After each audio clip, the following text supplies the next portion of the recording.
Welcome to the LDN radio show, brought to you by the LDN Research Trust. I'm your host, Linda Elseygood. I have an exciting lineup of guest speakers who are LDN experts in their field. We will be discussing low-dose naltrexone and its many uses in autoimmune diseases, cancers, etc. You're invited to join us on air, asking your questions by calling in on the local rate phone numbers in the UK and the US, which can be found on ldnradio.org. Thank you for joining us. Trinova Health in Florida is a patient-centered pharmacy that specializes in low-dose naltrexone, hormone replacement for men and women, and age management. They are focused on restoring you, their patient, to feeling like yourself again. Call toll-free 844-219-2139 or visit their website www.trinovahealth.com or their Facebook page. And today we've got Dr. Greg Carter with us, who is a doctor of Oriental Medicine. He is a graduate of the Florida College of Integrative Medicine and has been actively involved in the practice of integrative medicine, multidisciplinary medical practice since 1996, so that during consultations a person can benefit from the best of both worlds healthcare has to offer. So we're really pleased to have you with us here today, Dr. Carter. Well, thank you. I'm humbled and honored to be invited to your show, and thank you so much. So could you tell us what has made Dr. Greg Carter the person he is today? You know, did you always want to be a doctor? Well, actually, the answer to that would be no. I'm a Filipino, and if you know anything about Filipinos, in the 20th century, if you were a Filipino national, you were allowed to go into the U.S. Navy or into medicine, pretty much, and my family went into both. Over the course of that time, I grew up as a spoiled doctor's kid, and, little silver spoon in my mouth, and really had no discipline and no desire or drive to pursue either a naval career or a career in medicine. I went into my first year in college and realized that my lack of discipline was not going to serve me well. I came home one day on a Saturday night at probably 3:30 in the morning, and my mom, Dr. Linda Carter, very reasonably said, "Hey, listen, buddy, if you're going to be out past 3 a.m., could you stop by a payphone," because that's how long ago this was, and give us a call. And I said, "Look, if you're going to make me live under these egregious human rights violations, I'm going to join the Marine Corps." And my dad, who is a veteran of the U.S. Navy for 23 years, said, "Look, buddy, if you think you're so tough, I'll take you down there." And I said, "I don't need you to take me there. I'll drive there myself," which I did. Because I had the benefit of a private school education, I crushed the entrance exams, and 3 weeks later I was standing on little yellow footprints with a bald head thinking I may have made a tactical error in judgment. I didn't sign up for the beginner's course. I signed up for 6 years because I qualified for a technical job, and I had to have 2 years of schooling. So, at the end of my 6th year of the United States Marines, I think I had had enough, and I realized that there was a better way to deploy my intellect. I got out of the Marines. I went to a local university. I was in pre-med. And in my 3rd year of pre-med, my wife and I got pregnant, and I had just gotten back from Desert Storm. And as it turns out, 86% of the servicemen who came back from Desert Storm and were exposed to a particular neurotoxin that my unit was exposed to, their children had a ventricular septal defect or a hole in their heart. My child was exactly the same. She had that, and at 5 months old, she had open heart surgery. The stress of that was pretty significant, and it resulted in the dissolution of my marriage. And so I had a bit of a nervous breakdown, and I moved to another part of Florida called Orlando. I became a bartender, which was a great catharsis for a guy, but I wasn't in school. And my cousin Ray, who was a nurse, would sit at the end of my bar every day and go back to school, idiot, go back to school, idiot, go back to school, idiot. And I said, I'm terrified. I think I'm too old. I'm 26. And, so finally he convinced me against my will to go back. And I had joined a local judo club, and I got flipped by one of these teenagers at 97 miles an hour onto my back, and I hurt my back, and I went home, and I said to Dr. Linda Carter, board-certified internal medicine, listen, could you fix my back? And brace yourself, Linda. She gave me 2 Motrin, and it didn't work. So I went to my Uncle Dan. He was an orthopedic surgeon, and he told me I needed surgery. And I thought, well, I'm probably not going to go that route. So I snuck into a chiropractor's office, having heard nothing but terrible things about chiropractors my whole life, hearing that they're just this side of the Church of Satan. And long story short, this guy fixed me in 30 seconds. Now, mind you, Linda, I had been walking around like Neanderthal man in pain for 6 weeks with a family full of internists and surgeons and anesthesiologists, and nobody could help me. And this guy, who I didn't know, threw me on some weird-looking torture table, and in 30 seconds he eradicated my pain. And I thought, they probably don't have the answer to everything, but neither does the allopathic side. And I'm going to find where the nexus of rational allopathic traditional medicine and evidence-based complementary alternative medicine meet. And today, in the 21st century, we call that integrative medicine, and that's how I've arrived at this point. Our practice is a integrative medicine practice, and really it specializes in exactly that for those patients that want the benefit of alternative medicine with the safety and security of rational, sound science. You could come see us. That's kind of it in a very encapsulated nutshell. Wow, what a journey. What a journey. So you must be quite a roughy toughy if you were in the Marines. Well, I mean, the Marines, they know what they're doing. They can take anybody, and if you pass through their systems and their protocols, you have a certain particular skill set, but it's not really applicable to, the real world. The reason I joined judo was because I felt like there was a dearth of deprogramming, especially after Desert Storm. It was like you were in Desert Storm on Monday, and on Tuesday you were back in the real world.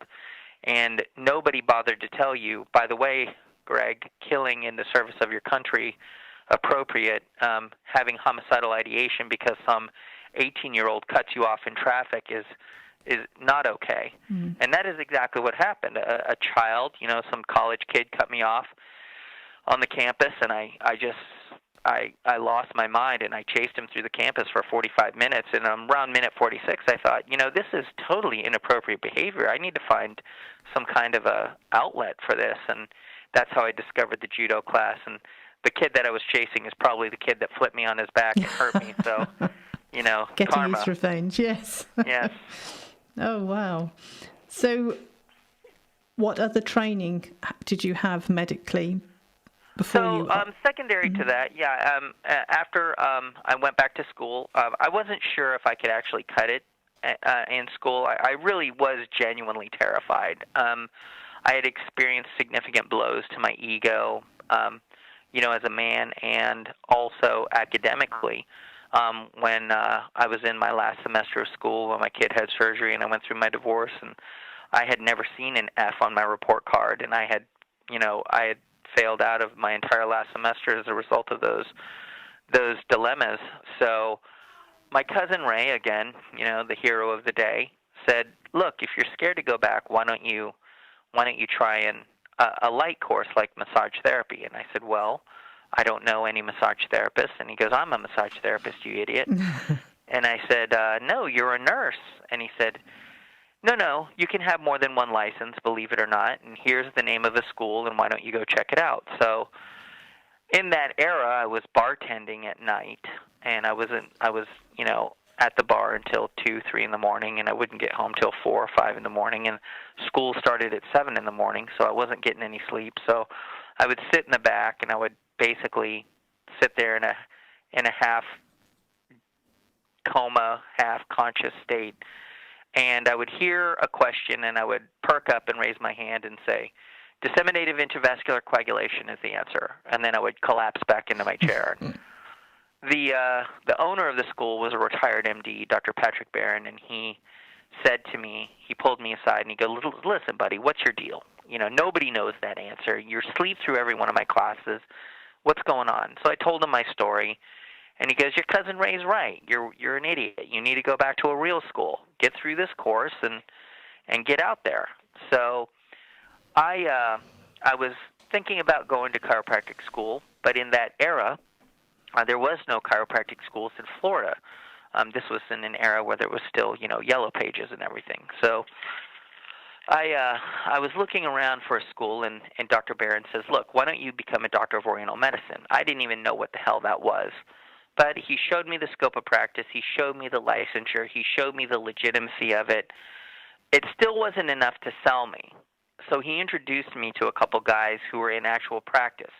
Now, some of these guys, they were in these weird, dark, sketchy, questionable establishments that I would never go to. It didn't say safe, medical, or effective to me.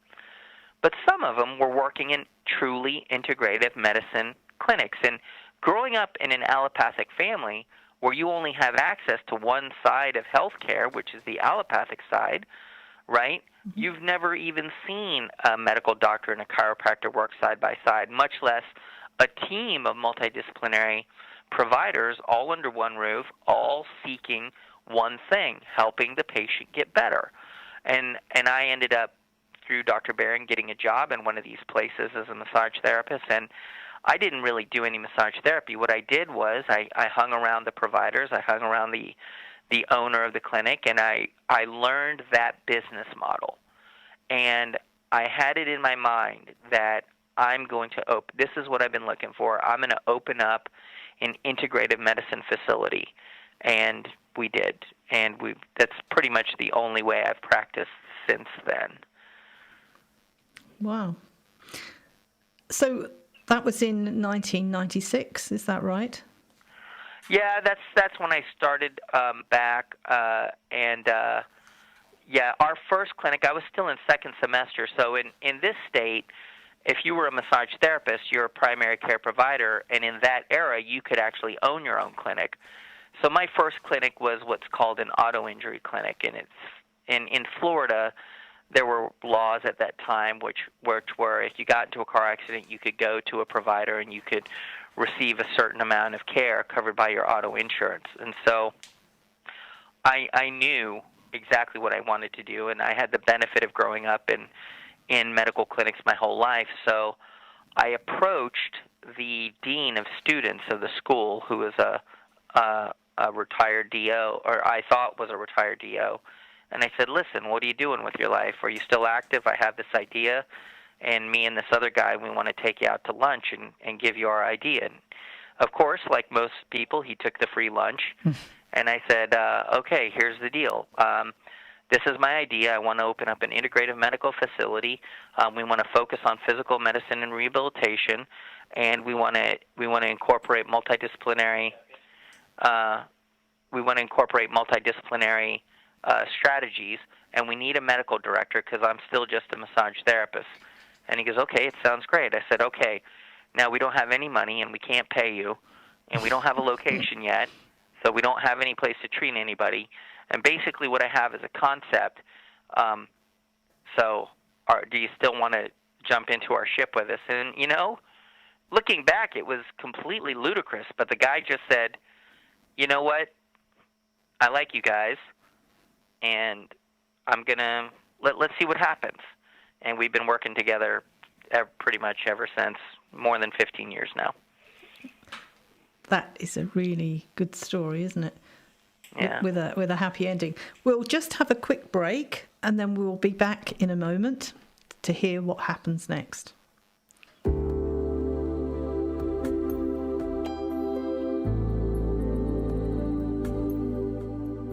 The LDN conference is available to everyone, regardless where you live in the world. Fast internet is required. We have an amazing lineup of LDN experts giving presentations and answering your questions. This is a unique conference not to be missed. You can join us either via the live stream at a time to suit you or in person. The presentations will be available online for 12 months, allowing you to watch as many times as you like at times to suit you. Check out www.ldn2017.com. Any questions, please email me ldn2017.linda@gmail.com.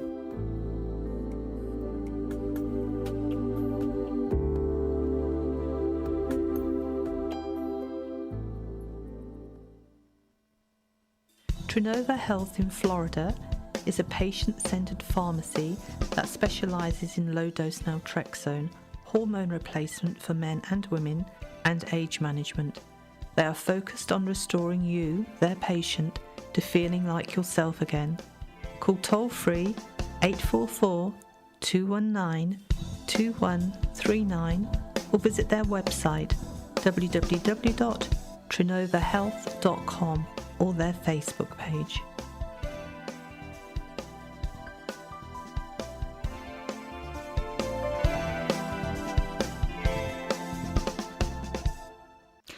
Welcome back. Today's guest is Dr. Greg Carder, and he's going to tell us how he got his practice off the ground from an idea. I'm sorry, Linda. What was that last part of what you said?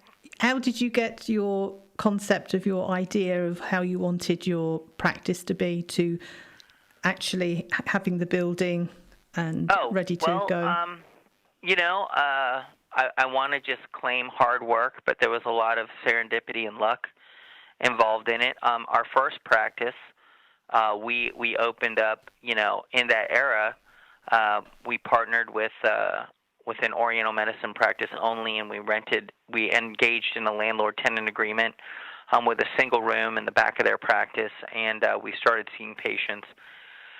And very quickly, we outgrew that space, and then we moved into a three-treatment room, maybe 1,800 square foot space in a very affluent part of Orlando. And, that's really when we actually took off. And we started making not a significant amount of money, but certainly enough money that everybody was able to quit their day job and just focus on the practice itself. And we partnered with a very, very wonderful OBGYN, Dr. Sangeeta Patty.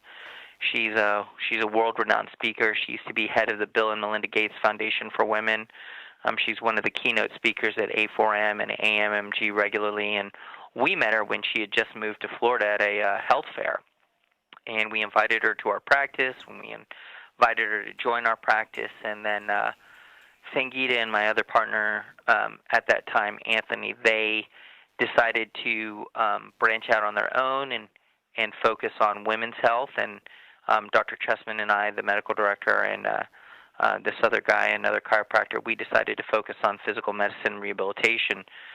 So Sangeeta and Anthony, they opened up a clinic called Say June Medical. It's still open in a very affluent part of Orlando, focused on women's health and bioidentical hormone replacement. And Dr. Chessman and I and some other partners, we opened up a 5,000 square foot facility in another part of town that was more appropriate for the physical medicine rehabilitation clinic that we were envisioning. We got a 5,000 square foot space, and we grew, and it was just great. I mean, to be honest with you, Linda, I couldn't have planned it any better. I mean, doors just opened for us, and things just kept falling in our lap. I mean, by no stretch of the imagination was it easy, but because we all had a cohesive vision, and because we all had a cohesive mission, and we all wanted the same thing, we wanted an integrative practice that would help patients out, we were able to pull it off. And as a result of that, it worked very well for us, and things just came to fruition for us. Mm-hmm. So what conditions, what kind of patient was it you were treating at that time? In that era, the majority of our patients were physical medicine and rehabilitation, patients who were the victim of acute trauma, car accidents, slip and falls, some type of other thing, that may involve actual physical trauma. And we would run them through phases of healing, through the regeneration, remodeling, and et cetera strategies. We take them from initial intensive care all the way to maximum medical improvement. And we did that for greater than a decade, and it really was very rewarding. And we were able to see some of these things that had evidence in the literature, and we had training in it. But, some of these things, like low-dose naltrexone, it's not like you can go down. It's not every mom-and-pop physician's office is doing these types of things. So, we were a little bit on the cutting edge, and we were able to deploy these along. We were seeing 35 to 50 patients a day, so we were able to, see our strategies unfold and see what the statistical success rate was over a large sample size over a large period of time. And, we got, I have to say, very good results. Our patients were very happy. I was very, rewarded personally and professionally as a result of our collaborative efforts in the integrative medicine arena. And we did dabble in anti-aging medicine along the way, mostly for myself. I was getting up, starting to age and starting to feel the destruction, degradation, and disability that walking along the level of time can bring, and utilizing new strategies in anti-aging medicine like bioidentical hormone replacement. I was able to stay competitive and still am in my chosen field. Those are the kinds of patients that we saw. Mm-hmm. And did your practice evolve further after that period of time? It did, believe it or not. After about a decade of four guys on top of each other with all big egos, we actually decided maybe enough was enough, and we decided to retire that practice. That the name of that practice was Health Matters, and everybody went their separate ways for a little bit. I had a delusion for a few minutes that I might actually be able to sell commercial real estate, and I tried that, and I failed miserably. It was like when Michael Jordan went from basketball to baseball. Just because you have a skill set in one arena doesn't mean it can necessarily transfer into another. And I quickly realized that this was not for me. I wasn't going to be able to do this, and quite frankly, I kept getting calls from people in the industry whom I had formed relationships with over the last greater than one decade, and saying, listen, what are you doing? Would you like to join our practice? And would you like to do this? Would you like to do that? So finally I took one of those offers, and I helped out a friend of a friend open up an auto injury practice. Now, the interesting thing about his practice was it was a pain management practice, and I just really wasn't that connected to pain management. I didn't have a real big exposure to it, but I became very good friends with the medical director at the time, and she liked me. She liked my work ethic, and she wanted to open up her own pain management clinic and asked me if I would go in on it with her, and I did. And we did that for about a year, Linda, and I can tell you that it was the most profitable, worst year of my life. I found the practice of pain management to be abhorrent. It is very profitable. However, it is an atrocious thing, and the patient population, generally speaking, I don't want to throw everyone under the bus, but generally speaking, they are not interested in anything that might endanger their ability to get these class 2 narcotics or higher, and it was just not something I was very interested in maintaining over the long term. I was simply, I told the medical director, listen, it's great, it's been a great learning experience, I'm not interested in doing this. And so I let her have the practice, and another friend of a friend owned a family practice. I went to work with him for a little while, and I found family practice to be boring and not rewarding at all. So over the course of my year there, I got the band back together, so to speak, and said, look, let's open up another anti-aging practice, and that's what we've done, and that's where we've been for the last year. So what kind of treatments do you do there? So we do a wide variety of treatments. We're called Revolution Medical Weight Loss and Wellness because weight loss is the gateway drug to anti-aging medicine. 7 out of 10 Americans are overweight. 100% of them want to lose weight. 3 out of 10 Americans are obese or morbidly obese. It's an abhorrent figure, and it shouldn't happen. Anti-aging medicine and rejuvenative medicine, as we practice it, involves things like testosterone replacement therapy, bioidentical hormone replacement therapy, new dimensions in stem cell therapy, platelet-rich plasma, and the utilization of pharmacology to help people get past the addictive components of toxins in the food supply like Dixie crystal sugars or monosodium glutamate. As an adjunct to that, low-dose naltrexone popped up on our radar probably a couple of years ago. Dr. Jeffrey Ruttabush out of Jacksonville, an anti-aging doctor, is the first guy to introduce me to it. And he just couldn't shut up about it. He himself is a low-dose naltrexone patient, and he has his patients on LDN, and he was getting very good results. And it was on his endorsement that we began investigating the benefits of low-dose naltrexone. And over the course of our time, we folded LDN into our treatment strategies where it's clinically indicated, and we've gotten really good results. I've been very impressed with the results. The patients have been very happy with the results, and so those are in general the types of things that we do. Mm-hmm. Are you familiar with? Go ahead, please. What kind of conditions are you using LDN for? So initially, we learned that LDN was being utilized in a not a compounded drug, but a combination drug called Contrave. Mm-hmm. Are you familiar with that drug? Yes.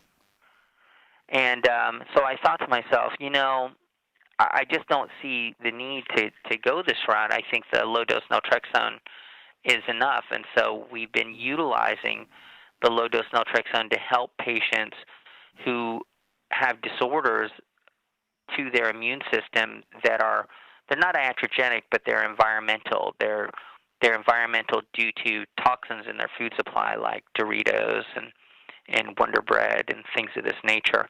And to help them to start to heal at a rate at a velocity that really isn't possible, absent a strategy like low-dose naltrexone. We've been treating our patients in that way. Yeah. And what kind of dose level do you start with? So we start with 1.5 mg QHS or at the just before they go to bed, and really, I know that a lot of the guidance currently is up to 4.5 mgs, but we don't have anybody higher than 3.0 mgs, and most of our patients, regardless of age, have been getting decent results when we incorporate 1.5 mg QHS low-dose naltrexone as part of their overall treatment strategy. And have any of those patients reported any negative side effects? So we had one patient who of her own volition decided that if one was good, she would take 2. While she's continually drinking alcohol, and she reported having some anger issues the next day. We advised her to, take the low-dose naltrexone at the dose and administration that we recommended, and since then that's the only patient that ever said anything negative about low-dose naltrexone. Mm-hmm. I'd probably say by this point in our practice, probably 50% of our patients are on LDN now. It's become a major component of our treatment strategy as a result of, its effect. Mm-hmm. And how long would you say it takes for your patients to notice that LDN is doing something? I know it's difficult when they're using other therapies in conjunction with it. Yeah, it's a challenging question to answer. We track patients along specific gradients and metrics at each visit, and we see patients very regularly as part of a I don't want to say package. It's not package. It's really a treatment protocol. So as a result of that, we metric people out over a 6-week period, and so we will establish numerical values for XYZ, presentation as a foundation, and then we'll do it every week. We'll reassess, okay? Mm-hmm. And so I would say anywhere between 21 days to 3 weeks is the average for patients to really notice those beneficial effects that you would expect by being able to enhance a patient's endorphin and enkephalin response cycle. A lot of these people are walking around with, adrenal insufficiency. And if you're going to use just a nutritional strategy for that, you'd probably use something like DL-phenylalanine. But because we have access to low-dose naltrexone, because we are an integrative medical clinic, we've been utilizing LDN in those cases, and we've been getting good results. And have you been using it for patients with hormone problems? Yeah, I'm going to certainly say almost 100% of the women that we treat are hormone replacement candidates and or patients. And some of the men, let me see, I probably have 30% of our male population that's testosterone replacement therapy has been offered and or is utilizing LDN, and probably greater than 70% of our female population. Mm-hmm. And they're almost all exclusively, they start out as weight loss patients, and eventually the vast majority of them become bioidentical hormone replacement therapy patients. Mm-hmm.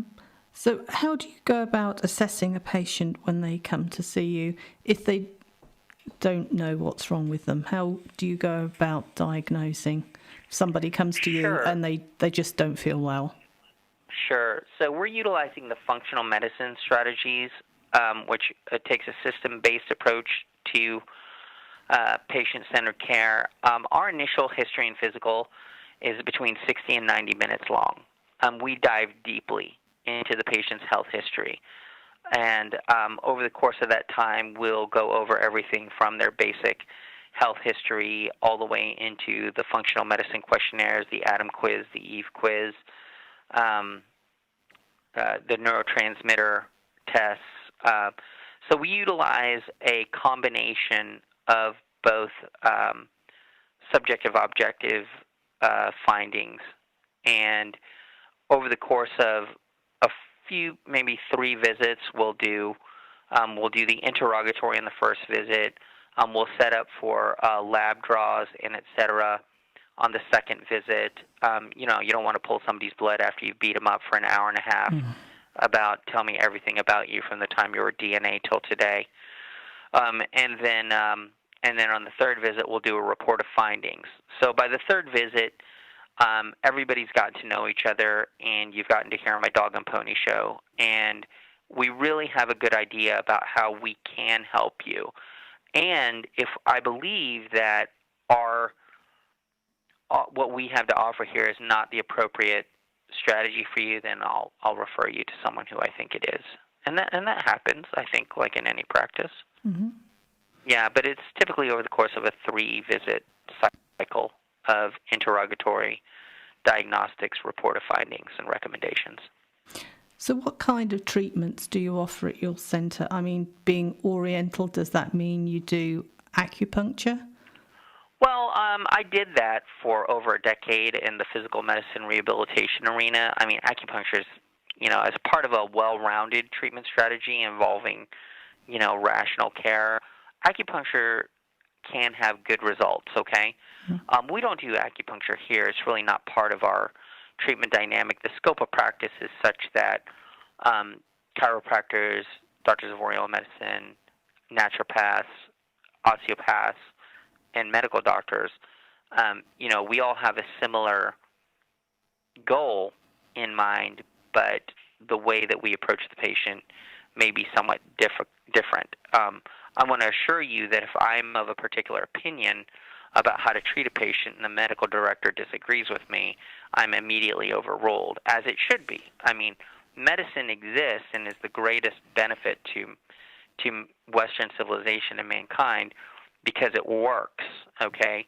It's just that sometimes we can get blinders and we can get lost in our dogma, and so the benefit of coming to an integrated facility is everybody has their own blinders and their own dogma, and we can all get into a room and battle it out and share ideas in a cooperative fashion. Mm-hmm. So what else can you tell us about your patient care? Well, what I can tell you is this. We live in the miracle of the 21st century, Linda, and what that means is this. And we've enjoyed more advancement in health, wellness, and medicine in just the first 15 years of this century than the entirety of the last century. Really, Linda, than the entirety of all of human recorded history. Now, why is that relevant? It's relevant because of this. In 1998, when we decoded the human genome, biology became an information technology, and it became subject to the law of accelerating returns. And what that means is if you believe in this new thing called science, as I do, and you look at the forward-thinking predictions from think tanks like Singularity University and et cetera, then mankind should be able to achieve a level of radical life expansion and radical life extension where life expectancy will escape a year of life for every year that you exist on the planet. Now, that, Linda, is de facto immortality. Now, it sounds like science fiction, but so did cell phones a few years ago, didn't they? Mm-hmm. Okay? This little-known, obscure magazine called Time Magazine has done 6 cover articles on immortality by 2045. This little-known website called Google has invested $487 million in immortality by 2045.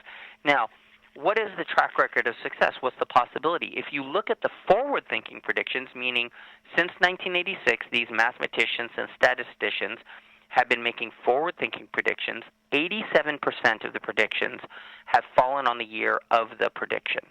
87%, almost 9 out of 10. 7% of the predictions have fallen plus or minus 2 years, okay? And the rest of them didn't not happen. They didn't happen because of regulatory agencies didn't allow them to happen. But the technology did happen on or around the year, okay?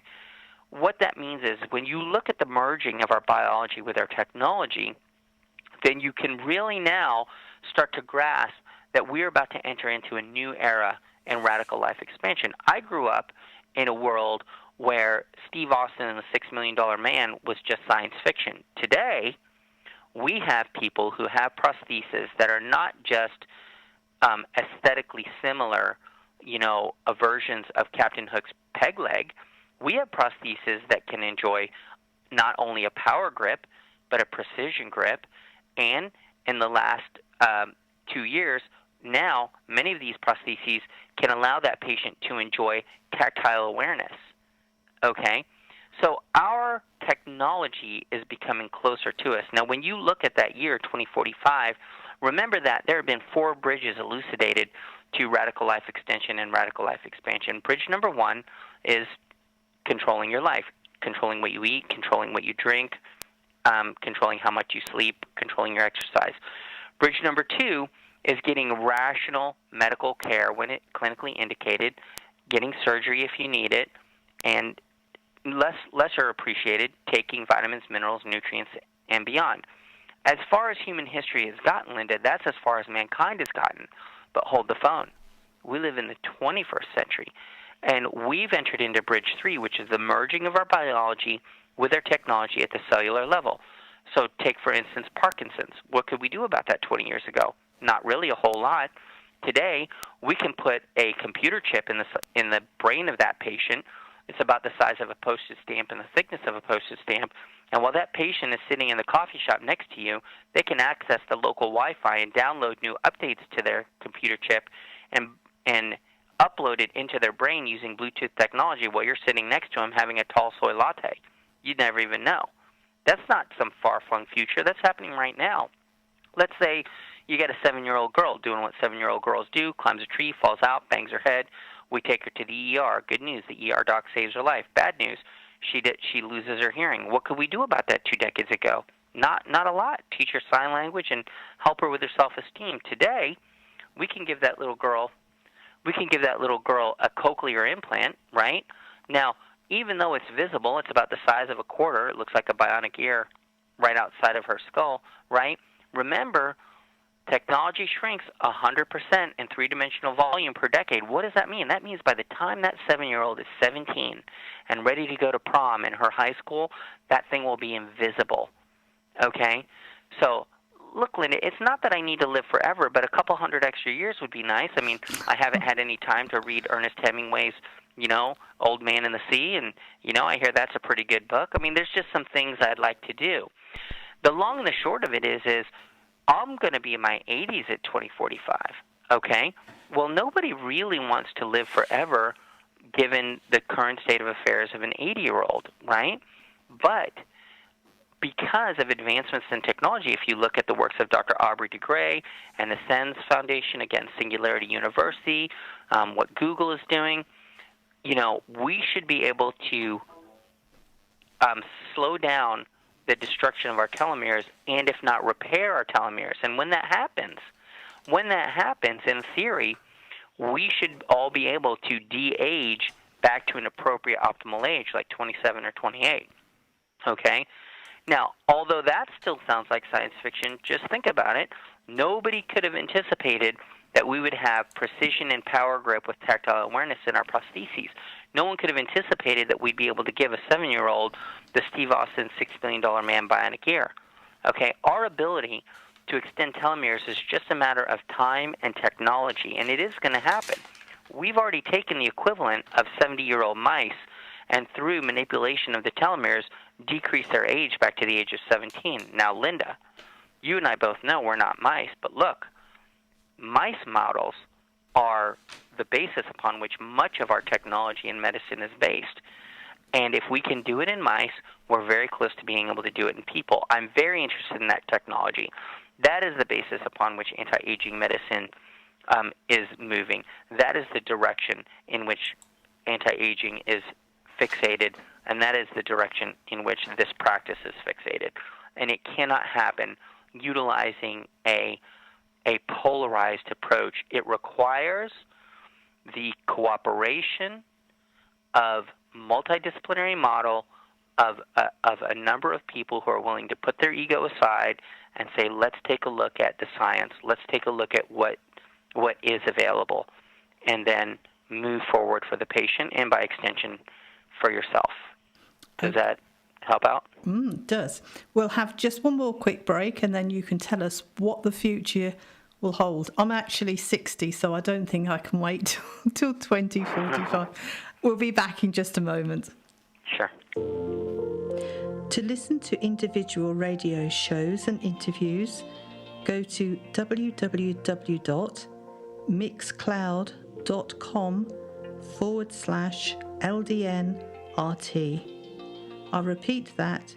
It's www.mixcloud.com/LDNRT.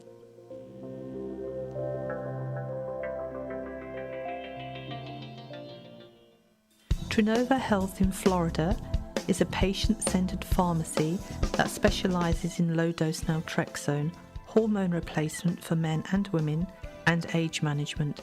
They are focused on restoring you, their patient, to feeling like yourself again. Call toll-free 844-219-2139 or visit their website www.trinovahealth.com or their Facebook page.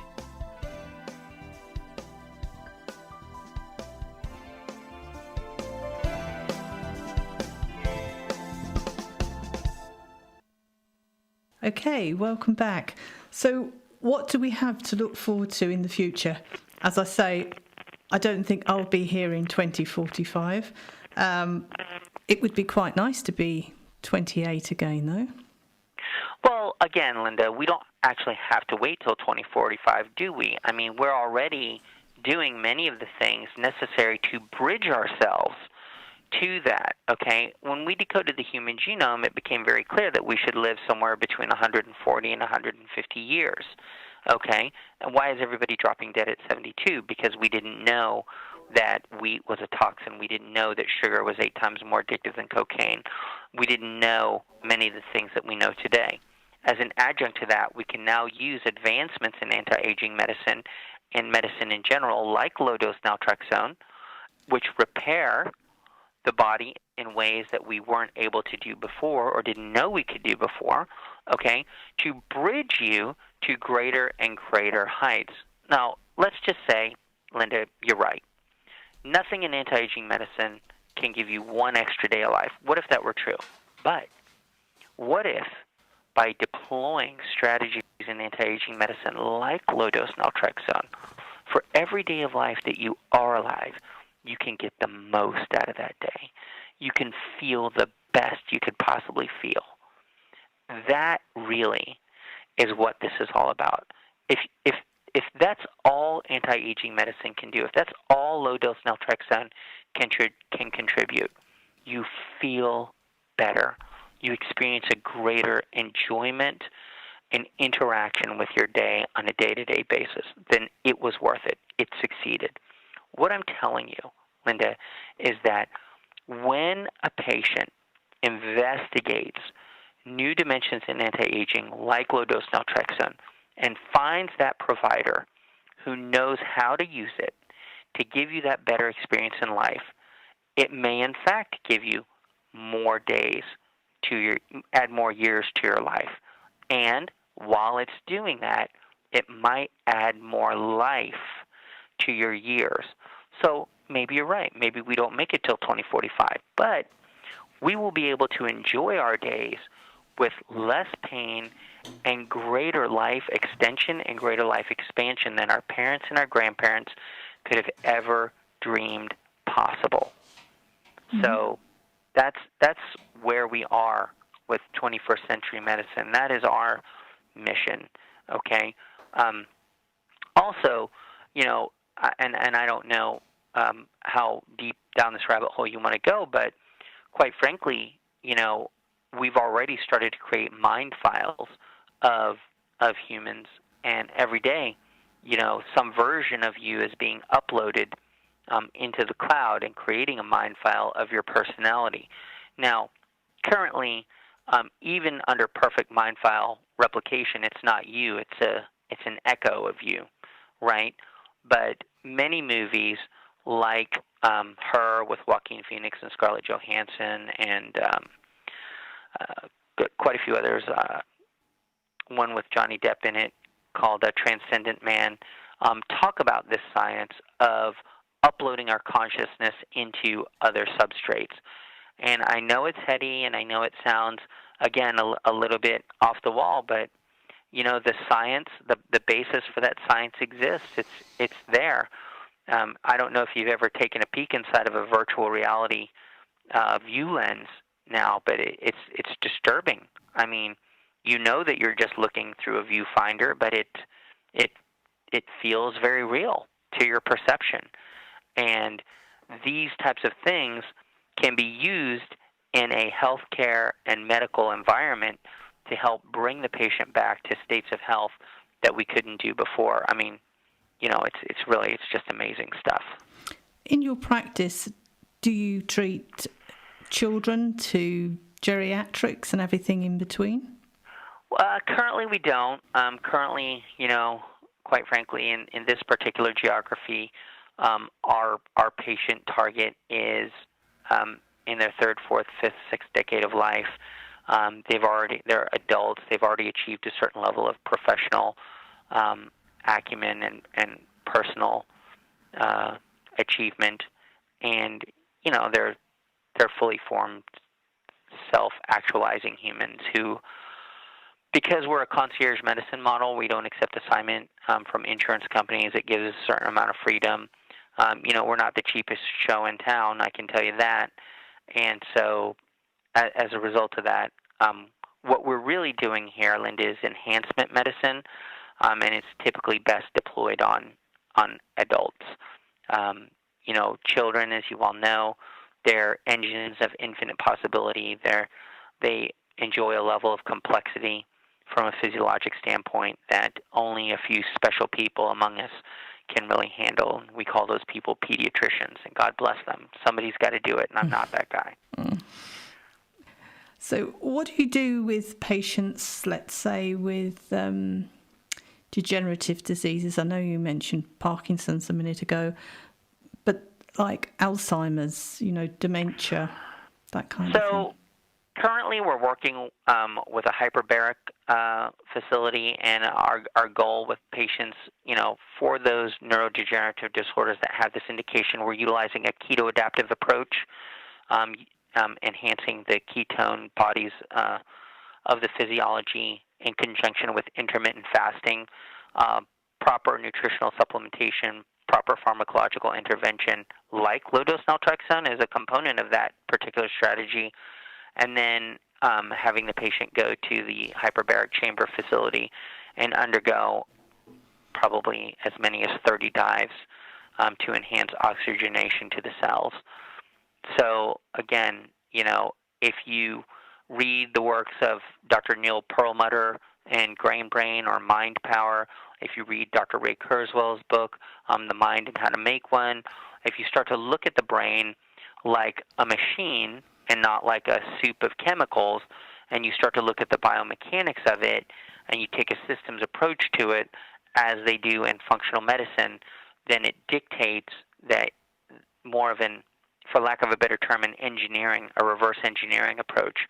And so we do that. We try to enhance neurotransmitter function by stimulating or providing the nutrients necessary, like L-glutamine, L-tyrosine, GABA, 5-HTP, melatonin, low-dose naltrexone, things of that nature, to help upregulate vital elements to the immune system and increase the body's production of endorphins and enkephalins, and et cetera.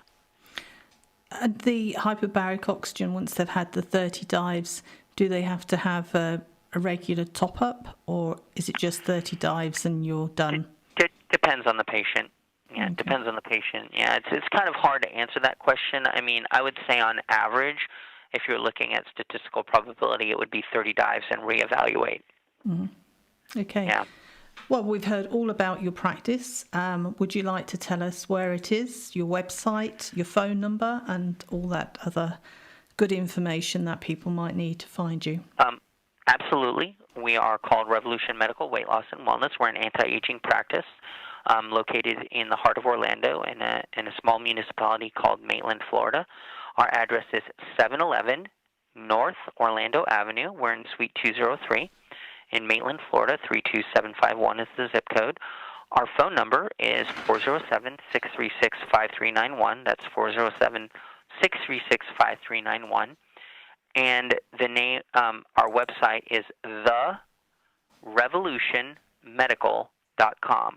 Therevolutionmedical.com. And Linda, as a show of gratitude for you allowing me to come on to your show and letting me give you my song and dance, I'd like to extend to your listeners a free consultation, a free initial consultation. If they cite that they heard about me and our practice on your show and they reference you, we will give them a free consultation. Oh, that's very generous. Thank you very much. That's very My kind. pleasure. Okay. Oh, I'm absolutely stunned now. Do you have a Facebook page? So it is The Revolution Medical also. I'm 50 years old and not a millennial, so the millennial girl at the front desk handles the Facebook page, so I can't tell you anything more about it.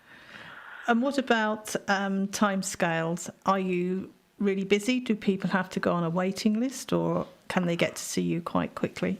No, patients can get to see us. I mean, one of the benefits of being in the 21st century, and I should have said this, is an initial history in physical, let's say, you're in Albuquerque, New Mexico, and you're listening to me now. For whatever your own reasons are, you want to learn more about low-dose naltrexone, and you want to hear about it from me. Well, we can set up a telemedicine visit. We have a HIPAA-compliant website that allows us to talk to our patients eye to eye over a simple laptop or even their iPhone. It's basically FaceTime, but for medicine, and we can do our first visit that way. I'm very flexible. We will do our best to get you in and help you out. Oh, that's great. So it doesn't matter where you live in the US, they could still have a consultation with you? Yeah, absolutely. Okay. We could still do an initial consultation, and then if it requires further medical intervention, we could discuss how to best do that. Mm-hmm. And is it purely in the United States, or do you do outside of the United States? I can have a consultation with anybody that has a internet connection and a laptop or an iPhone. Wow, because there are some countries that people find very, very difficult to get a prescribing doctor. So that could be very, very handy. Mm-hmm. I can't promise you that we could prescribe outside of Florida, but what I can promise you is that we'll do everything that we can within a consultory basis in our scope of practice over a telemedicine or a virtual health platform to guide you in a way that we believe will help you. And if that, the thing about the 21st century is, destination medicine is now a thing. I mean, we are in Orlando. 60 million people a year come here to see Disney World, and if you needed to see somebody and you wanted to take your family to Disney at the same time, we're in the right place for that. Well, thank you very much. It's been amazing speaking with you today. Likewise, Linda. Thank you so much, and I want to say we greatly appreciate you thinking of us and allowing us to come on your show. Thank you. Have a good day. The LDN Research Trust is very proud of the LDN book, which was launched at the LDN 2016 conference in Orlando and has been a great success, not only for the medical profession, but for the patients wanting to learn more about low-dose naltrexone. Full details can be found on the homepage of the LDN Research Trust. Discounts are available on bulk orders of the book, which is 10 or more. For details, email me, linda@ldnrt.org, telling me how many copies you wish and where you live. I will then be able to get Chelsea Green Publishing to contact you.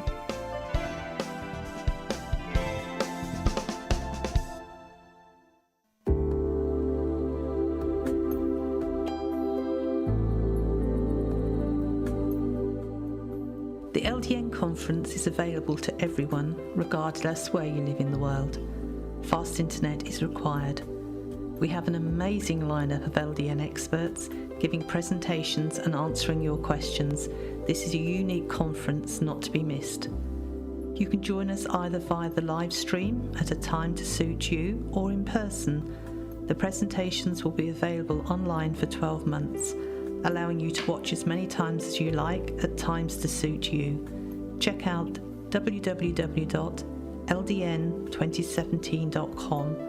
Any questions, please email me, ldn2017.linda@gmail.com. Trinova Health in Florida is a patient-centered pharmacy that specializes in low-dose naltrexone, hormone replacement for men and women, and age management. They are focused on restoring you, their patient, to feeling like yourself again. Call toll-free 844-219-2139 or visit their website www.trinovahealth.com or their Facebook page.